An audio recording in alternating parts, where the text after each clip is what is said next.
vraies voix Sud Radio. Avec les Russes qui ont réalisé une percée impressionnante dans le Donbass ces derniers jours, l'armée russe a percé les lignes ukrainiennes avancées d'une vingtaine de kilomètres sur le front est ukrainien au nord de Pokrovsk dans le Donbass. Hier et avant-hier, la réussite de cet assaut met en lumière la fragilité des positions ukrainiennes à l'approche des négociations Trump-Poutine. À l'approche de ces pourparlers, le président des États-Unis, justement d'ailleurs, reproche à Volodymyr Zelensky ce qu'il considère comme son intransigeance quand il refuse d'envisager de céder des territoires à la Russie. Pour parler de cette situation, cette percée russe dans le Donbass, nous sommes en ligne avec le général Olivier Kempf, directeur du cabinet stratégique La Vigie, chercheur associé à la Fondation pour la recherche stratégique. Bonsoir mon général. Bonsoir. Et bienvenue à vous sur Sud Radio. Merci d'être avec nous. Il y en a peu des percées de cette ampleur dans l'histoire de ce conflit. C'est vraiment inquiétant pour les Ukrainiens ? Oui, c'est très inquiétant parce qu'on se sent bien depuis 18 mois finalement, et depuis une percée aux alentours de Donetsk, la grosse ville de Donetsk, il y a eu une percée, et puis depuis, ça fait 18 mois que les Russes ont l'initiative, qu'ils grignotent, mais grignoter finalement, c'était une sorte de stabilisation, si vous voulez, pour les Ukrainiens, ça permettait, ils cédaient un peu de territoire, mais c'était pas très grave.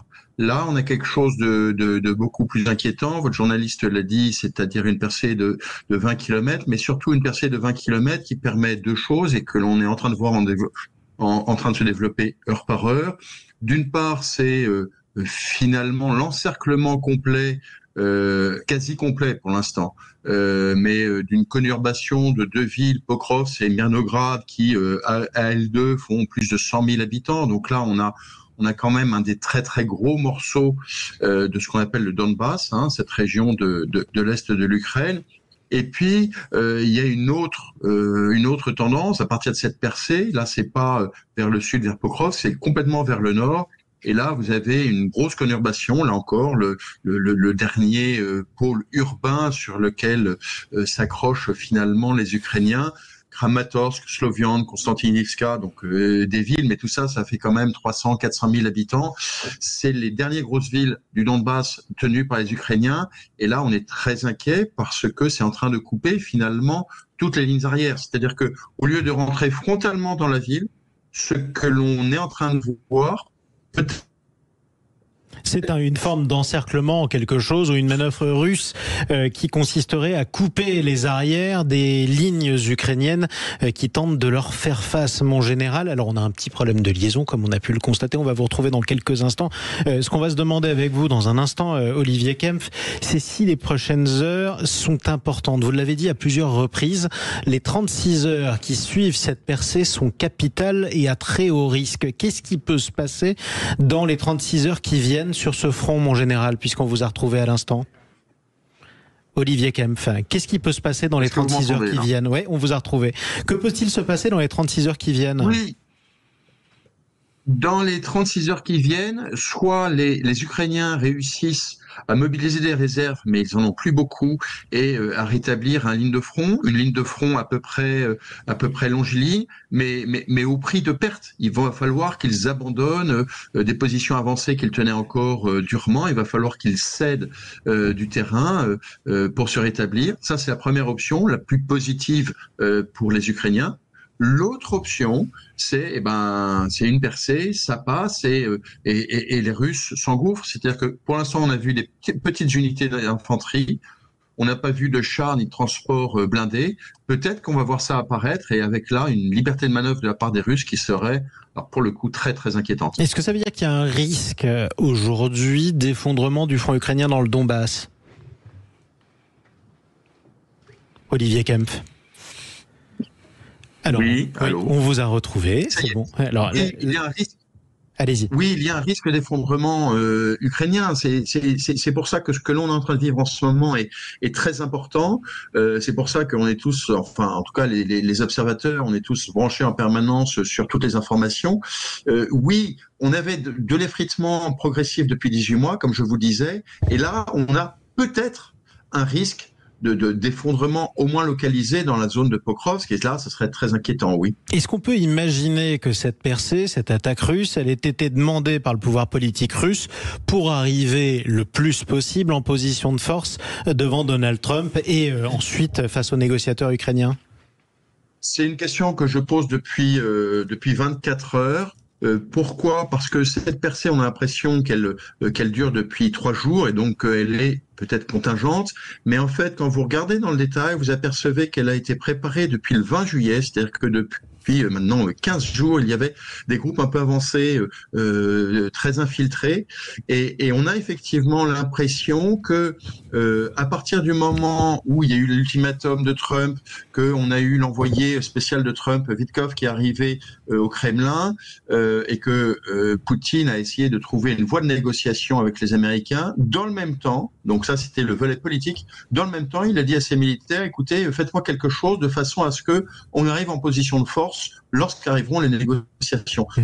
Donc oui, c'est aujourd'hui une hypothèse qui reste à confirmer dans les jours à venir ou les semaines à venir, mais aujourd'hui c'est une hypothèse qu'on ne peut absolument pas négliger, bien sûr. Mais cela concorde avec les 2 mois que Vladimir Poutine avait demandé à Donald Trump sur justement cette anticipation de mouvements que vous êtes en train de décrire. Oui, alors on voit bien que depuis 6 mois, 8 mois, Poutine fait l'enterrement Trump, il lui a rien donné finalement et il a continué à grignoter. Cela étant, ce qui est important avec ce qu'on voit depuis 3 jours, c'est bien sûr la soudaineté, parce que qui dit percée dit soudaineté, mais ce que je suis en train de vous dire, c'est que ça a été préparé comme si les Russes avaient l'arme à disposition et l'ont déclenché quand ils voulaient. C'est ça qui est finalement le plus surprenant pour nous analystes, c'est est-ce qu'il y a une telle maîtrise de la part des Russes, ou est-ce que c'est un peu du hasard et c'est un peu un coup de chance pour eux que ça arrive à ce moment-là. Qu'est-ce que cela induit politiquement si le Donbass tombe demain ? Alors, le Donbass va pas tomber demain, en tout cas pas d'ici les négociations de vendredi en Alaska, mais il est évident que ce qu'on a entendu des paramètres de négociation, c'est-à-dire un cessez-le-feu avec un retrait ukrainien, notamment de l'oblast de Donetsk, donc la région de Donetsk, celle dont on parle et celle où il y a justement cette percée. C'était extrêmement inaudible il y a 10 jours qu'on a entendu ces paramètres arriver pour la première fois. Si on est dans une phase de percée, donc d'effondrement du dispositif ukrainien justement dans ce secteur-là du front, Poutine arrive bien évidemment en position de force en disant écoutez, soit je continue et je vais le prendre par la force, mais il va y avoir beaucoup de morts, soit on fait ça sur une table de négociation, mais selon mes paramètres. Donc c'est pour ça vraiment qu'on se pose cette question-là. Et oui, il y a une vraie corrélation entre ce qui se passe sur le terrain et les paramètres tels qu'on les comprend de négociations qui vont se dérouler à partir de vendredi en Alaska. Alors mon général, on a longtemps dit au cours de cette guerre, ce dont l'Ukraine a besoin, ce sont des armes. Il faut lui en produire, il faut lui en apporter. Est-ce que là, on n'est pas arrivé tout simplement à un moment de la guerre où l'Ukraine en fait manque plus d'hommes que d'armes ? Et oui, parce que je dis depuis longtemps, d'abord, il n'y a pas d'armes magiques, tout le monde me dit, mais on aurait dû s'y mettre, etc., etc.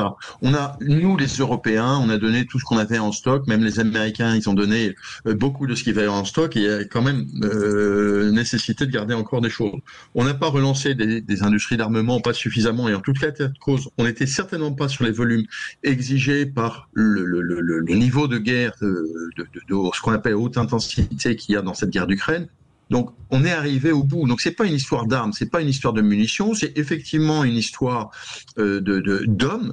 Et puis, c'est une histoire d'innovation en technologie et de fatigue. C'est-à-dire qu'au bout de 3 ans et demi de guerre, avec des Russes qui, depuis finalement 2023, ça fait 2 ans qu'ils sont bloqués, vous savez, la fameuse offensive ukrainienne de l'été 2023. Depuis ce temps-là, ils sont engagés dans ce qu'on appelle une guerre d'attrition. Et ils ont mobilisé des moyens industriels, des moyens humains. C'est-à-dire qu'aujourd'hui, le rapport de feu le rapport d'armement, le rapport industriel et le rapport humain est aujourd'hui en leur faveur, et sachant qu'ils ont une ténacité, voilà, ils ont le temps pour eux aussi, juge-t-il. Donc ils sont prêts à mettre des efforts sur le terrain, et donc oui, aujourd'hui, c'est non seulement des hommes et des munitions, mais finalement, on est dans un pays qui arrive au bout d'une guerre, honnêtement, qui a été héroïque. Je veux dire, il faut rendre hommage à l'armée ukrainienne, parce qu'ils ont tenu 3 ans et demi. À 3 contre 1. Personne ne s'attendait à ce qu'ils tiennent aussi longtemps. Mais à vous écouter, on a l'impression que la guerre est terminée. Ah, écoutez, c'est honnêtement très mal engagé, parce que même si les Ukrainiens se rétablissent là, ça sera sur des positions très légères. Il faut comprendre que au cours de la première semaine d'août, les Russes ont lancé, notamment sur ce secteur du front, 400 à 500, ce qu'on appelle des bombes planantes. Ces bombes, elles pèsent 500 kilos à 1500 kilos, les plus lourdes 3000 kilos. Mettons en moyenne 1000 kilos. C'est-à-dire que dans une bombe, vous avez l'équivalent de 20 obus d'artillerie de 152. Et donc, vous avez un effet absolument dévastateur, aussi bien sur les tranchées fortifiées que sur les villes qui étaient finalement des môles défensifs utilisés par les Ukrainiens. Et donc, aujourd'hui, oui, la situation militaire ukrainienne est inquiétante. Ceux qui vous disent le contraire, qui disent on n'a qu'à leur donner des armes et on n'a qu'à se retirer, c'est trop. Malheureusement, c'est trop tard aujourd'hui de le dire.